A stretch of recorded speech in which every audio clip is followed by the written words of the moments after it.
Hello student, आज हम आपको पढ़ाएंगे फ्रिक्शन। फ्रिक्शन क्या होता है? फ्रिक्शन कितने प्रकार के होते हैं? फ्रिक्शन दो प्रकार के होते हैं।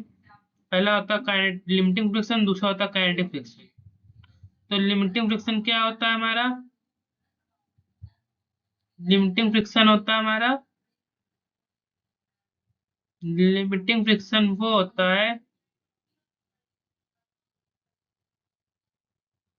लिमिटिंग फ्रिक्शन जो होता है उसको हम नोट करते हैं एफ एस से। ठीक है, लिमिटिंग फ्रिक्शन को नोट करते हैं एफ एस से। और एफ एस को नोट करते हैं लिमिटिंग फ्रिक्शन को, जो बॉडी समझते हैं।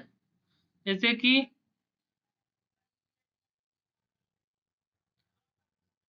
मैक्सिमम फ्रिक्शन, मैक्सिमम फोर्स, ये ब्लॉक स्लाइड करना स्टार्ट हो जाए तो मैक्सिमम फोर्स लगे, उसको कहते हैं limiting friction. Maximum force applied on a body so that body are in motion, are coming in a motion, this friction is called limiting friction.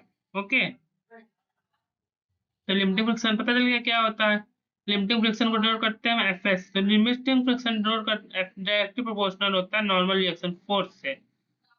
आप जितना इसको नॉर्मल रिएक्शन फोर्स सरफेस को जितना ही आप बढ़ाएंगे घटाएंगे, उसके अकॉर्डिंग हमारा लिमिटिंग फ्रिक्शन फोर्स बढ़ेगा घटेगा। यदि हम इसको इतना कर देंगे तो हमारा घट जाएगा।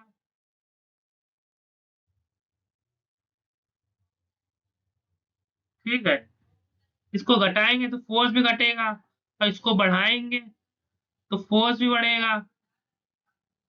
ठीक है, तो इस तरीके से ये नॉर्मल रिएक्शन फोर्स के डायरेक्टली प्रोपोर्शनल होता है। तो इसको कहते हैं हम फ्रिक्शन।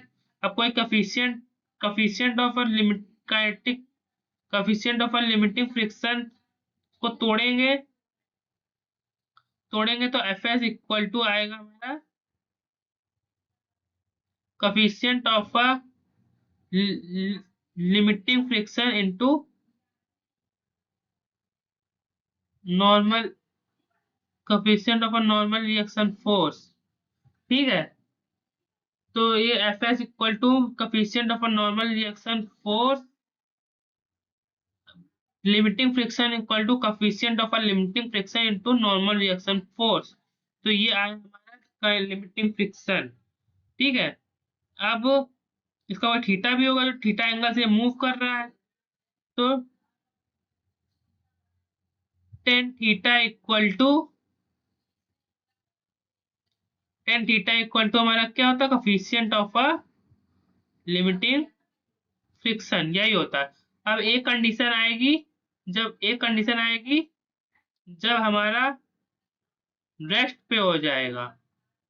एक कंडीशन होगी जब हमारा कमीशन, हमारा हमारा एक फ्रिक्शन ऐसा होगा जब हमारा बॉडी, ये M1 है, M1, M2। तो M2 जब रेस्ट पे है, maximum friction applied on a body so that body are in rest, so that body are coming in rest, this friction is called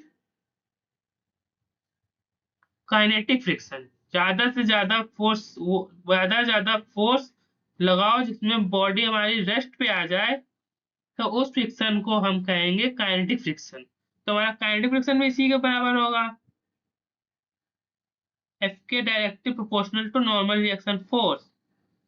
मतलब कि नॉर्मल रिएक्शन फोर्स को बढ़ाएंगे तो काइनेटिक फ्रिक्शन भी बढ़ेगा, और काइनेटिक फ्रिक्शन को बढ़ाएंगे तो नॉर्मल रिएक्शन फोर्स भी बढ़ेगा।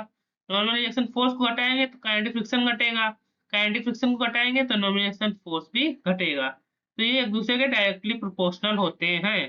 ठीक है, अब इसको coefficient of normal, coefficient of kinetic friction क्या होता है? म्यू के, म्यू के से डिनोट करते हैं। कफिशिएंट चेंज होता रहता है। ठीक है, कोफिशिएंट ऑफ काइनेटिक फ्रिक्शन को हम म्यू को कहते हैं। अब देखो, अब काइनेटिक, काइनेटिक फ्रिक्शन को हम तोड़ेंगे तो क्या आएगा? आएगा हमारा coefficient of kinetic friction into normal reaction force, ठीक है। तो ये होगा कोफिशिएंट ऑफ तो kinetic friction equal to coefficient of normal coefficient of kinetic friction into normal reaction force. तो अब थीटा इसका निकालेंगे, तो थीटा कैसे निकलेगा इसका, इसका थीटा निकलेगा tan theta equal to coefficient of kinetic friction. तो ये होता है हमारा काइनेटिक फ्रिक्शन। एक और बार देख लीजिए, देखिए काइनेटिक फ्रिक्शन हमारे दो प्रकार के होते हैं, काइनेटिक एक होता है लिमिटिंग फ्रिक्शन, एक होता है काइनेटिक फ्रिक्शन। तो लिमिटिंग फ्रिक्शन वो होता है maximum force applied on a body so that body are coming in motion, that force is called limiting friction. तो लिमिटिंग फ्रिक्शन डायरेक्टली प्रोपोर्शनल होता है नॉर्मल रिएक्शन फोर्स के। जब नॉर्मल रिएक्शन फोर्स बढ़ाएंगे तो लिमिटिंग फ्रिक्शन बढ़ेगा, normal reaction force घटाएंगे तो लिमिटिंग फ्रिक्शन घटेगा। तो लिमिटिंग फ्रिक्शन बढ़ाएंगे तो नॉर्मल रिएक्शन फोर्स बढ़ेगा, तो इसी से ये बढ़ता घटता रहेगा। तो इसे coefficient of a normal reaction force, sorry coefficient of a limiting friction होता है म्यू एस, हम इसको डिनोट करते हैं म्यू एस से, और फोर्स को डिनोट करते हैं एफ एस से। लिमिटिंग फ्रिक्शन को फोर्स को हम एफ एस से डिनोट करते हैं, और coefficient of a limiting friction force को म्यू एस से डिनोट करते हैं। तो F S equal to mu F S direct proportional होता है नॉर्मल रिएक्शन फोर्स के, तोड़ेंगे तो F S equal to mu S into R, मतलब कि F S limiting friction equal to coefficient of a limiting friction into normal reaction force. अब tan theta क्या होता है, टेन थीटा इसका थीटा क्या होता है, थीटा होता है coefficient of a limiting friction के बराबर होता है। अब एक समय पे ये बॉडी रेस्ट पे आ जाएगी ना, when a force applied on a body so that body are coming in a rest, this force is called kinetic friction। ऐसा फोर्स जो बॉडी को रेस्ट में कर दे, मैक्सिमम फोर्स जो बॉडी को रेस्ट में कर दे, तो उस फोर्स को हम कहेंगे काइनेटिक फ्रिक्शन।